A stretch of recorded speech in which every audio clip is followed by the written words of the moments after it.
नमस्कार मित्रों, मैं हरिओम एस्ट्रोलॉजर आपका अपने चैनल में हार्दिक अभिनंदन करता हूं। आज मैं आपको सुनाने जा रहा हूं पितृपक्ष कब से शुरू होगा, जाने डेट और 16 श्राद्ध की तिथियां, पितृदोष से मुक्ति पाने के लिए उपाय और संपूर्ण जानकारी। पूर्वजों की शांति के लिए साल के 15 दिन बहुत ही खास माने जाते हैं। इन्हें पितृपक्ष कहा जाता है। शास्त्रों में बताया गया है कि पितृपक्ष के दौरान हमारे पूर्वज पितृलोक से धरती लोक पर आते हैं, इसलिए इस दौरान पितरों के निमित्त श्राद्ध, तर्पण या पिंडदान करने का विधान माना जाता है। मान्यता है कि पितृपक्ष में श्राद्ध करने से पितरों का ऋण उतर जाता है, उन्हें मोक्ष की प्राप्ति होती है, परिवारजन को खुशहाली का आशीर्वाद प्रदान करते हैं। आइए जानते हैं इस साल पितृपक्ष 2024 में कब है, डेट, तिथि और महत्व। भाद्रपद माह की पूर्णिमा तिथि से अमावस तक पितृपक्ष रहता है। पितृपक्ष 17 सितंबर से शुरू होकर इसका समापन 2 अक्टूबर 2024 को होगा। पितृपक्ष की शुभ तिथियां: पूर्णिमा का श्राद्ध 17 सितंबर को होगा, दिन मंगलवार। प्रतिपदा का श्राद्ध 18 सितंबर, दिन बुधवार। द्वितीय 19 सितंबर, दिन वीरवार। तीसरा श्राद्ध 20 सितंबर 2000 शुक्रवार। चतुर्थी का श्राद्ध 21 सितंबर को, दिन शनिवार। और 21 सितंबर को शनिवार को इस दिन श्राद्ध नहीं माना जाएगा। पंचमी का श्राद्ध 22 सितंबर को, दिन रविवार को होगा। छठ का श्राद्ध 23 सितंबर 2023 सोमवार को होगा। सप्तमी का श्राद्ध 23 सितंबर, दिन सोमवार को है। अष्टमी का श्राद्ध 24 सितंबर 2024 मंगलवार को है। नवमी का श्राद्ध बुधवार को है। दसवीं का श्राद्ध 26 सितंबर वीरवार को है। एकादशी का श्राद्ध 27 सितंबर को, दिन शुक्रवार को है। द्वादशी का श्राद्ध 29 सितंबर रविवार को मनाया जाएगा और माघ श्राद्ध 29 सितंबर को मनाया जाएगा। त्रयोदशी का श्राद्ध 30 सितंबर को होगा। चतुर्थी का श्राद्ध 1 अक्टूबर को और सर्वपितृ अमावस का श्राद्ध 2 अक्टूबर, दिन बुधवार को होगा। शास्त्रों के अनुसार सुबह और शाम को देवी देवताओं के लिए पूजा पाठ की जाती है। दोपहर का समय पितरों को समर्पित है। दोपहर में करीब 12 बजे पितरों को याद करते हुए श्राद्ध कर्म करें। सूर्य को अग्नि का स्रोत भी माना जाता है। देवताओं के भोजन देने के लिए यज्ञ किए जाते हैं, वैसे ही पितरों को भोजन देने के लिए सूर्य की किरणों को जरिए माना जाता है। श्राद्ध संपन्न करने के लिए कतोपरोहिणी मुहूर्त अच्छे माने जाते हैं। इस दौरान कौवे को चेटी, गायें, देव, कुत्ते और पंचबली भोग देना चाहिए। ब्राह्मण भोजन कराना चाहिए। पितरों को प्रसन्न करने के लिए पितृदोष से बचने के लिए कुछ नियमों का पालन किया जाता है। पितृपक्ष में रोज सुबह स्नान ध्यान के बाद पितरों का तर्पण और पिंडदान करना चाहिए। पितरों को तर्पण के लिए हथेली भर अनाज का पिंड बनाकर अर्पित करना चाहिए। यह पिंड जौ के आटे, खीर या गाय के दूध के खोए से बनाया जा सकता है। पितरों को गंगा जल, उषा, काले तिल, फूल, फल और दूध व सबसे बने पकवान भी अर्पित किए जाते हैं।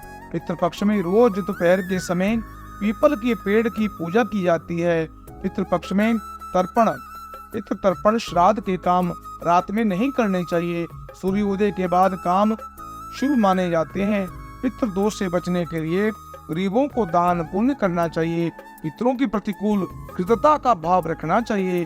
पितरों से अपने जाने अनजाने में किए गई भूलों को क्षमा मांगनी चाहिए। जीते जी माता पिता की सेवा करनी चाहिए। लोगों को भोजन, गायों को चारा, पशुओं को आहार देना चाहिए, प्याऊ लगाना चाहिए। इससे पितृ संतुष्ट होते हैं। कौवे को रोटी, गायों को रोटी और दरवेश अर्थात कुत्ते को रोटी देनी चाहिए। आपके द्वार पर कोई भी भिक्षुक आ जाता है, कोई भी मांगने आ जाता है, आपको क्रोध नहीं करना चाहिए और उसे भोजन अवश्य कराना चाहिए। इससे पितृ देवता प्रसन्न होते हैं और आपके घर में वंश की वृद्धि होती है, धन की वृद्धि होती है और पितृ दोष से मुक्ति होकर पितरों का आशीर्वाद प्राप्त होता है, जिसके द्वारा आपके जीवन में सदैव उन्नति रहेगी और भगवान की कृपा बनी रहेगी। पितरों को प्रसन्न करने के 10 अचूक उपाय करने से जीवन में होगा लाभ। हमारे पितृपक्ष पूर्वज कई प्रकार के होते हैं। उनमें से बहुतों ने तो दूसरा जन्म ले लिया और बहुत से पितृलोकों में स्थान प्राप्त कर लेते हैं। पितृलोक में स्थान प्राप्त करने के लिए हर वर्ष श्राद्ध पक्ष में अपने वंशजों को देखने के लिए उस वक्त उन्हें आशीर्वाद देने या श्राप देने के लिए आते हैं और जानते हैं पितरों को प्रसन्न करने के विशेष अचूक उपाय। पहला उपाय है प्रतिदिन आपको हनुमान चालीसा का पाठ करना चाहिए। दूसरा उपाय क्या है? श्राद्ध पक्ष में अच्छे से श्राद्ध कर्म करें। तीसरे उपाय में गरीब, अपंग व विधवा महिलाओं को दान दें। चौथे उपाय में गीता का 7वां अध्याय का या मार्कंडेय पुराण का पितृस्तुति का पाठ करना चाहिए। चौथे उपाय में पितृ तर्पण करना चाहिए और किसी को अपने भोजन से भोजन कराना चाहिए। पांचवा उपाय 13, 14, अमावस और पूर्णिमा के दिन गुड़ और घी का दान करना चाहिए।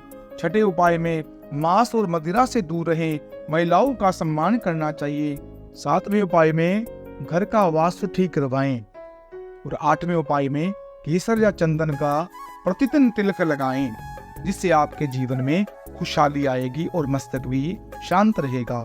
नौवें उपाय में गुरु ग्रह के उपाय करें। उसमें क्या करें? आप पीली चने की दाल और गुड़ किसी ब्राह्मण को दान करें। और 10वें उपाय में गया में जाकर तर्पण पिंड दान करें, या अगर आप गया श्राद्ध न कर सके तो घर पर ही तर्पण करें, या जल के नजदीक जाकर आप पितृ तर्पण कर सकते हैं, जिससे पितरों की कृपा आपके ऊपर बरसेगी, आपके जीवन में आएगी खुशहाली और जीवन में होगी तरक्की। पितृदोष क्यों लगता है? जातक की कुंडली में पितृदोष बनता है जब कोई व्यक्ति अपने बड़ों का अनादर करता है या फिर उनकी हत्या कर देता है या उनका अपमान करता है, तो ऐसे व्यक्तियों को पितृदोष लगता है और जीवन में नरकमय समान हो जाता है। इसकी मुक्ति के लिए आपको क्या करना चाहिए? ध्यानपूर्वक सुने। हिंदू धर्म शास्त्रों में पितृपक्ष में कौवे को भर पेट भोजन कराने से पितरों की तृप्ति मिलती है। कहा जाता है कि बिना कौवे को भोजन कराए पितरों को संतुष्ट नहीं कर सकते। कौवे को पितरों का रूप माना जाता है। ऐसे में जब कौवे तृप्त होते हैं तो माना जाता है कि हमारे पूर्वज प्रसन्न और तृप्त हो जाते हैं और अपना आशीर्वाद हमें प्रदान करते हैं। मित्रों, अगर यह वीडियो या जानकारी अगर आपको अच्छी लगी हो पितरों की मुक्ति के लिए, तो यह वीडियो है अगर आपको अच्छी लगी हो, आप इस वीडियो को अपने इष्ट मित्रों से शेयर करें और पुण्य के भागी बने।